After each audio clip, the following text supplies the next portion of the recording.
The June 20th, 2018 meeting of the Windsor Planning Commission will now come to order. Will the secretary please call the roll? Doug Dennison. Present. Travis Yates. Here. Victor Talon. Present. Gail Schick. Present.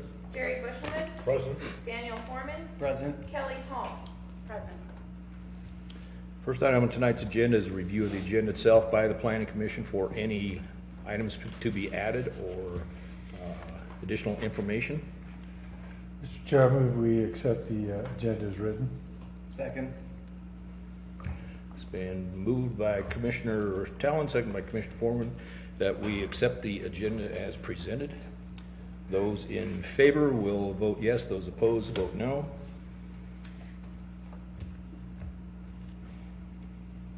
And motion carries unanimously. Next item is the public invited to be heard. If there is anyone in the audience who has an item they wish to present to the commission that is not on tonight's agenda, now is the time to do so. And if you have an item, if you would come to the podium, give us your name and address, and you'll have a 3-minute time period to give us your information. And nobody's running up to the podium, so we'll keep moving. Next item is our consent calendar. This evening's consent calendar consists of the approval of the minutes of the June 6, 2018 meeting. Mr. Chair, I move that we approve the minutes of the June 6th meeting. Second that. It's been moved by Commissioner Talon, second by Commissioner Inks, that we approve the minutes of the June 6, 2018 meeting. Those in favor of the motion will vote yes. Those opposed vote no. And the motion carries unanimously. Moving into our board action items. First item is a request for a commercial corridor height and facade color waiver. Melissa, you have the floor.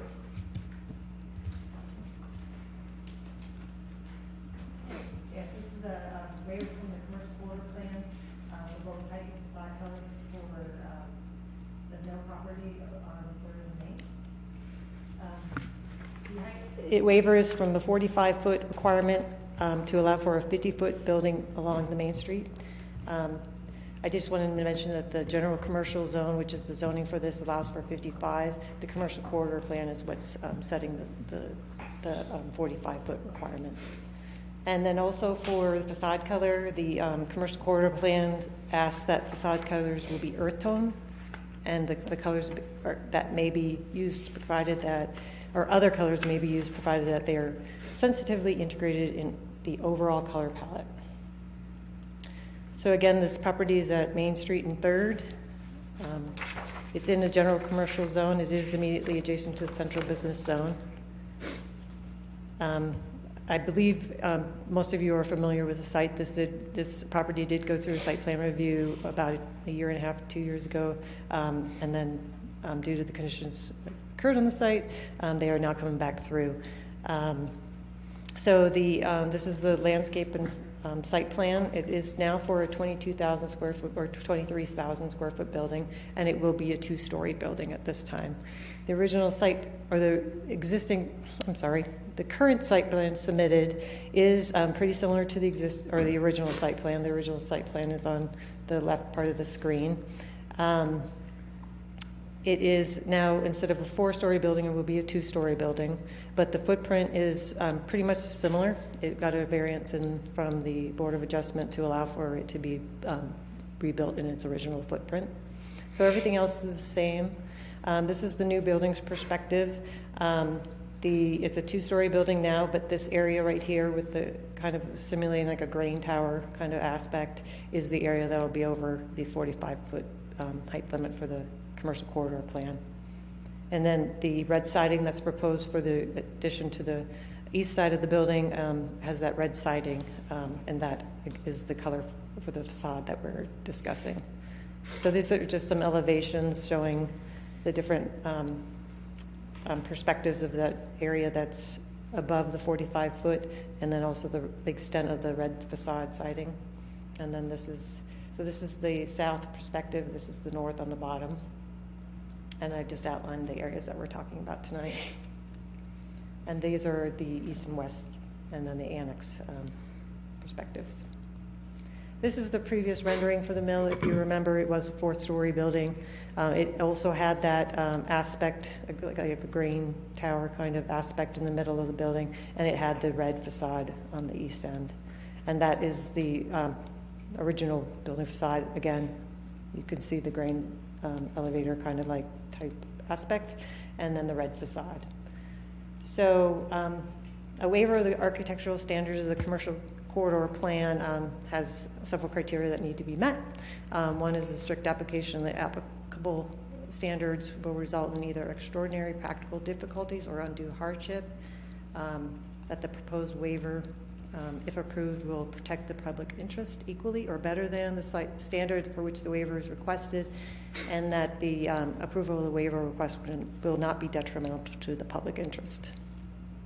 So in evaluating this, for the extraordinary practical difficulties or undue hardship, the idea here was to restore a mill building as closely as they could to the original design. They did go back down to 2 stories. It has a similar mass and scale, but definitely a lot shorter than it was at one time. Again, this grain tower element is mimicking what was there originally. And then the majority of the roof line is within that 45-foot. And if they were to try to do that perspective of having that element there, they may, within the 45-foot, they may have to lower the amount of floor space in there. And that goes against the program of trying to get this as a viable product for the area. And if this wasn't for the fire in 2017, that they would have been able to restore the structure as is at the original height without a waiver. So in regard to the public interest, there is public interest shown in the comprehensive plan and the town strategic plan to restore the mill. It's identified as a unique and specific element to Windsor. It is, again, architecture is compatible with the former mill building.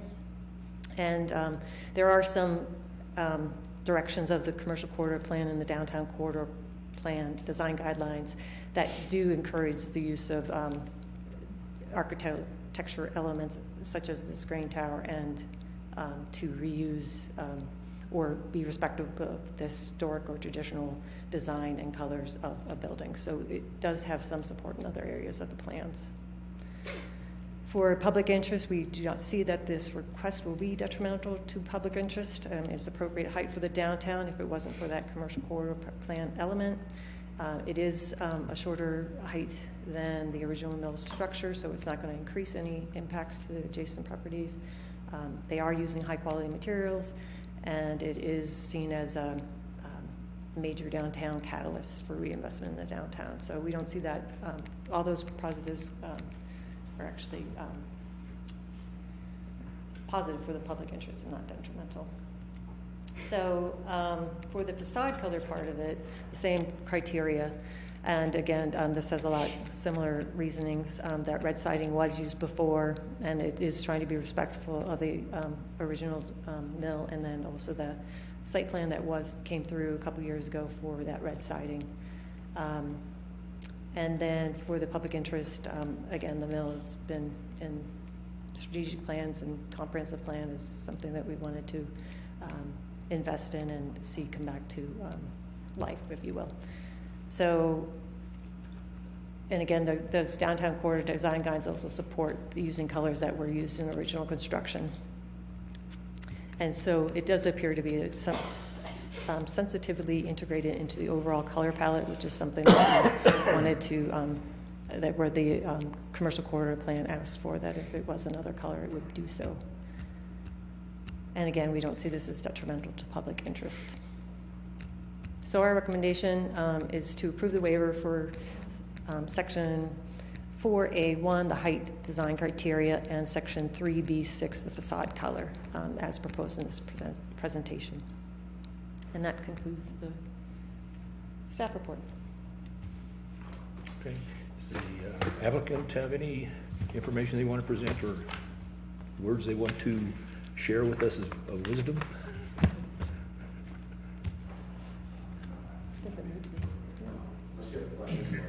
Okay. Comments, questions from the commission? glad to see that Yeah. he stayed with the building even though the fire, and I think it's going to be a great addition to downtown. So Yeah. really appreciate that. Mr. Tallon, you I have some I comments? concur with our commissioner on that too, that this is gonna be a nice looking building. It's gonna be a heck of a good addition to the east side of town.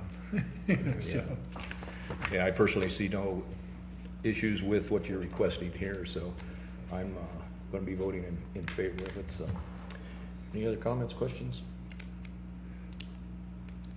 Mr. Chair, I move that we propose that we accept the height waiver and waiver for the facade colors as stated by staff. Second.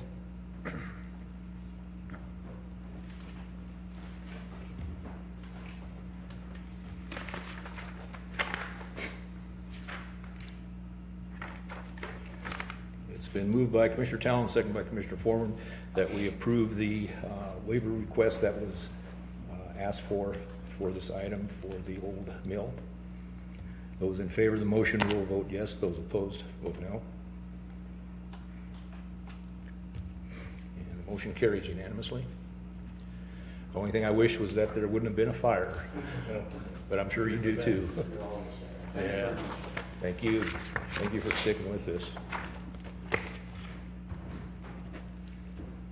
Okay, next item is site plan presentation, Water Valley South subdivision, 25th filing, Good Samaritan Society Assisted Living Facility and Memory Care Assisted Living Facility.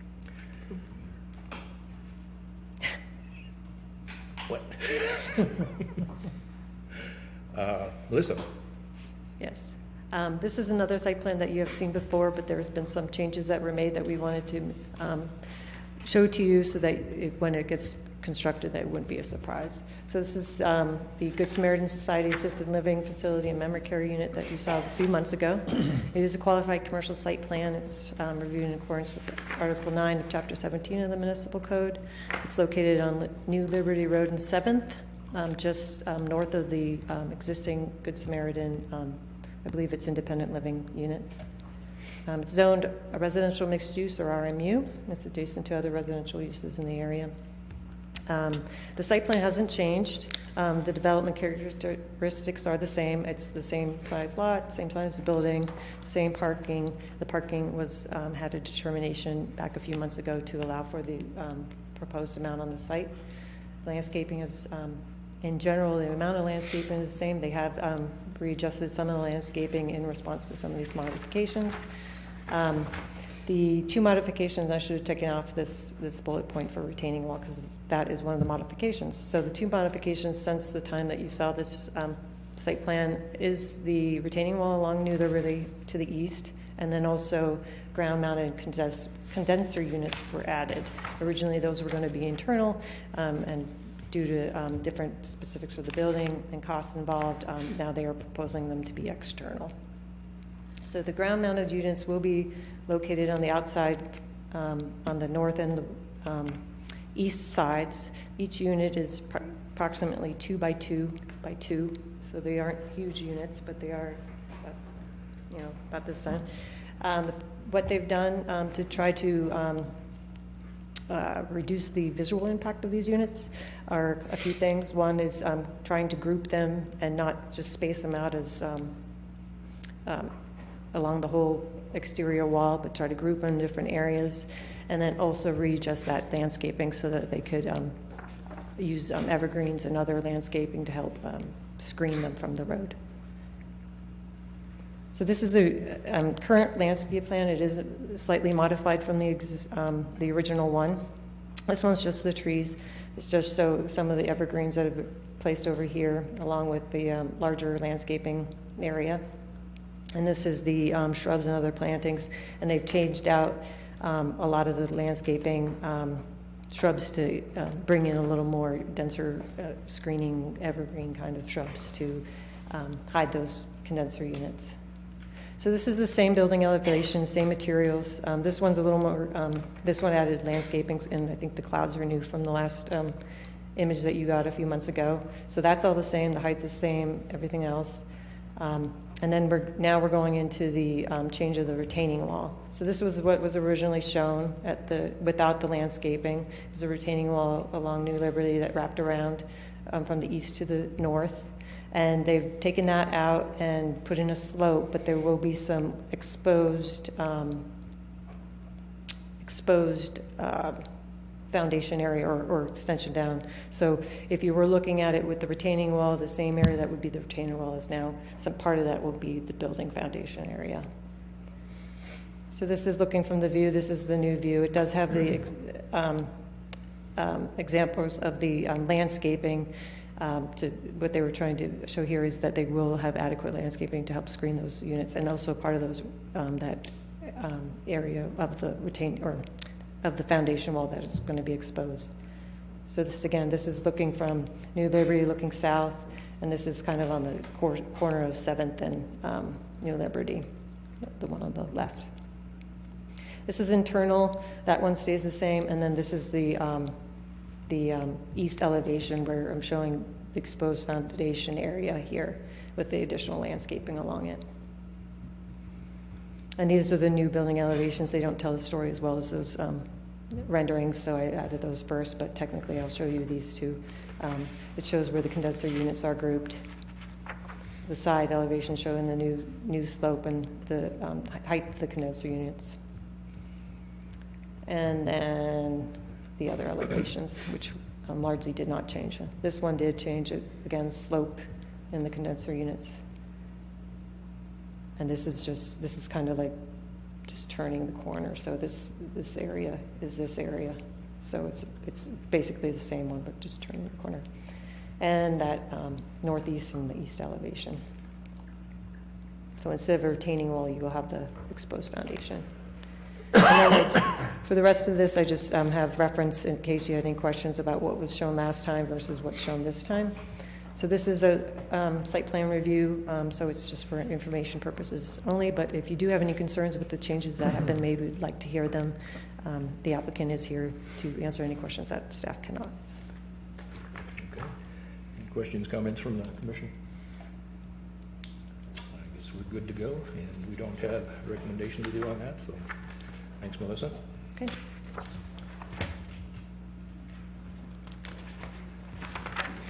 We'll now close our regular meeting, open up a public hearing for a conditional use grant to allow storage container in a single-family residential zone district.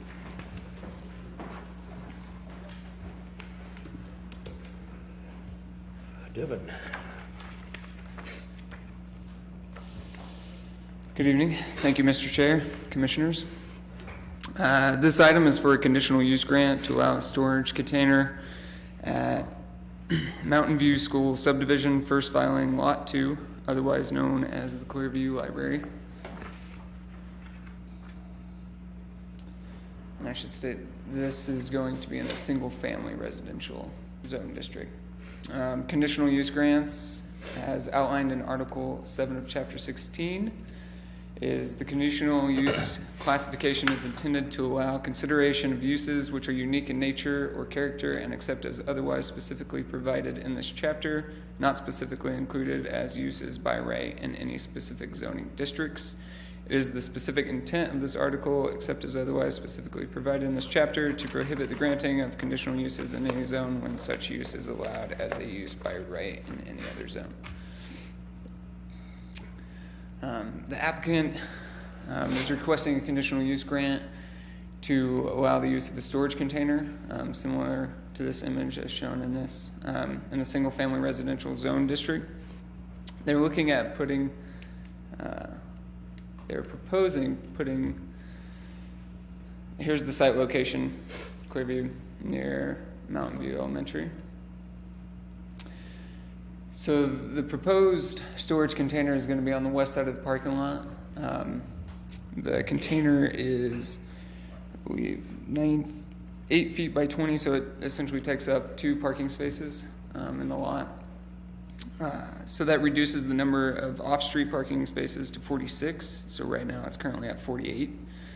Just a little bit of back history on this. In 2008, when the administrative site plan first came through the Planning Commission, due to the library not being called out in the code for parking regulations.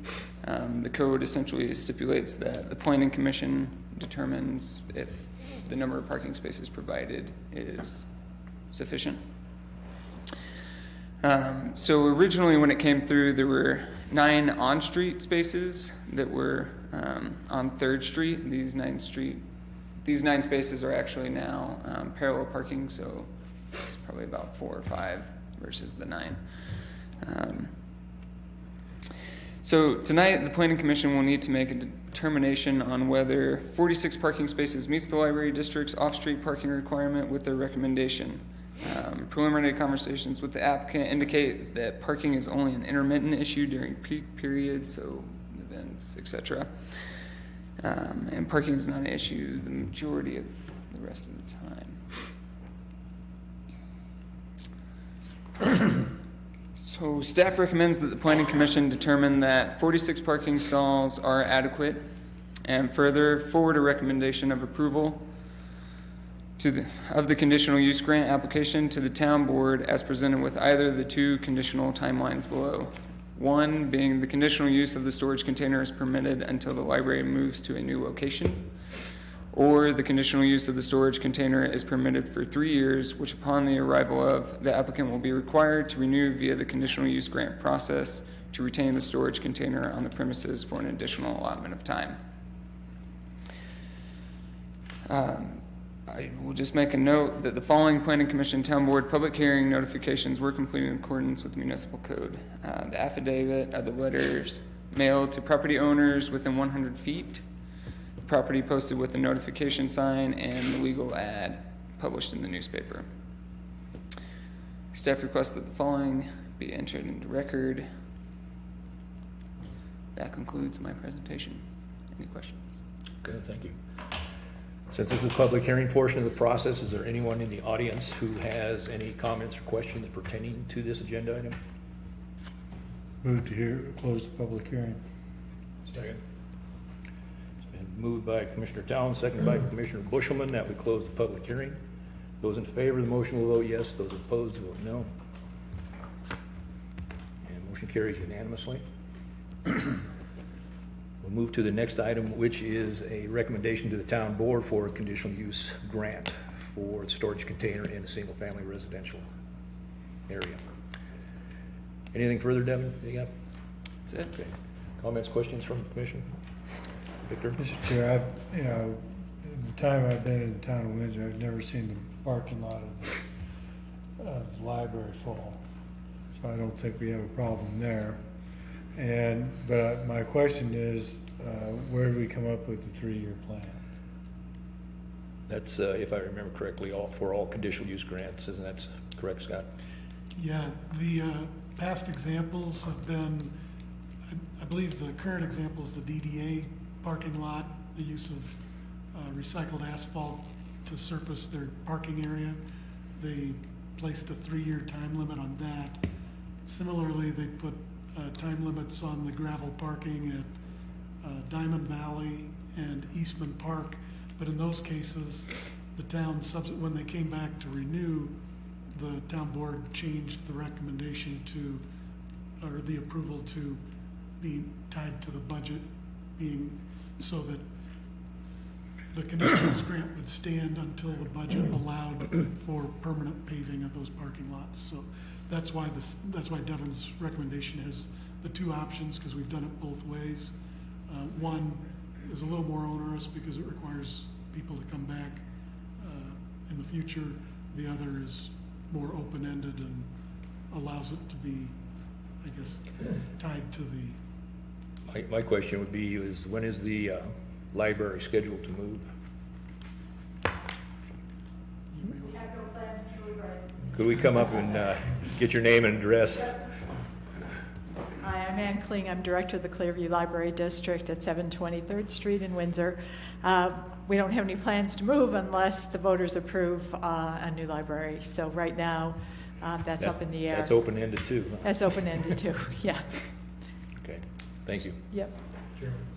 Jerry? My only concern is that it be maintained in good condition. I've seen a lot of these containers that they end up rusty and stuff like that. I'd be in favor of a 3-year, or if we could add that condition, plus go for the 3 years so we can see how that is in good shape. And if that's the, That would be my change. the consensus of the board, then you can certainly make a motion to that effect to include that additional condition as well. Any other comments, questions? Smart aleck remarks?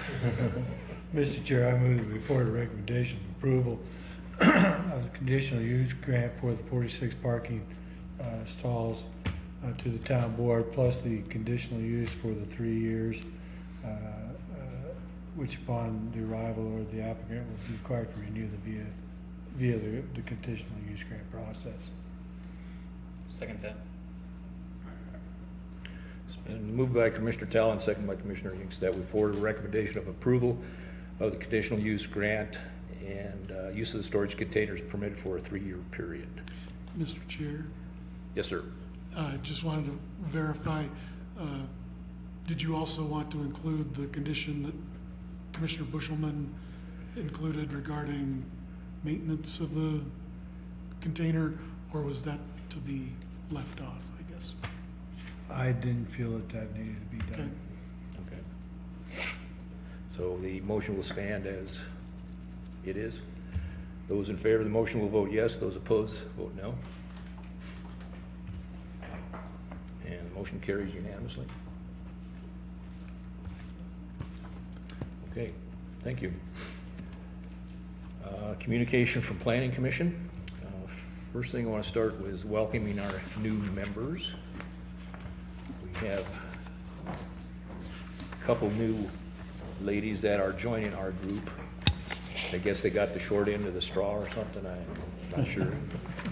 Kelly Hall as a permanent board member, and then we have Cindy Showerman for an alternate.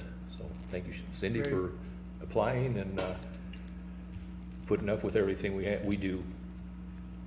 Because it gets pretty ingrained to us sometimes. So wanted to welcome both of you first. Kat, you have anything for communications? Just glad to be here. And Just glad to be here, yeah. Glad I'm not a month early. okay. Mr. Foreman, Nothing. Jerry? Just want to express my appreciation for turning the microphone, the speakers up. It's easier to hear the presentations tonight. Hope they'll continue to do that in the future. No, we're gonna keep turning it down, and you're gonna go in for a hearing test. I need and all to go that. anyway. Mr. Talon? No communications. Travis? Nope. Mr. Dennison? Nothing. Town board liaison isn't here, I see, so communication from staff. Devin, you have anything? Oh, don't give me the surprise look. Melissa? Scott? No, the town board liaison and backup were both at CML, so that's why Okay. they weren't here.